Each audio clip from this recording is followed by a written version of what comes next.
निलेश लंकेंनी दिला आमदारकीचा राजीनामा। शरद पवार गटात प्रवेश करून लोकसभा निवडणूक लढणार। राजीनामा देताना निलेश लंके भावूक। भाजपच्या विरोधात मजबूत आघाडी उभी करणार प्रकाश आंबेडकरांचे संकेत। 2 एप्रिलपर्यंत नवी आघाडी उभी राहील, आंबेडकरांचा दावा। उदयनराजेंचं नाव घेताच शरद पवारांनी उडवली कॉलर। पवारांनी उदयनराजेंना आव्हान दिल्याची चर्चा। साताऱ्याच्या लोकसभेच्या निवडणुकीत कुस्ती रंगणार।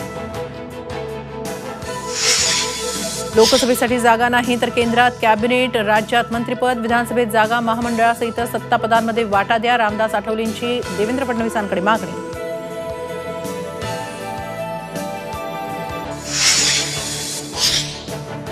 सोन्याचा भाव 70,000च्या पार। 24 तासात सोन्याच्या दरात 2,000ची वाढ। आतापर्यंतच्या सोन्याचा सर्वात उच्चांकी दर।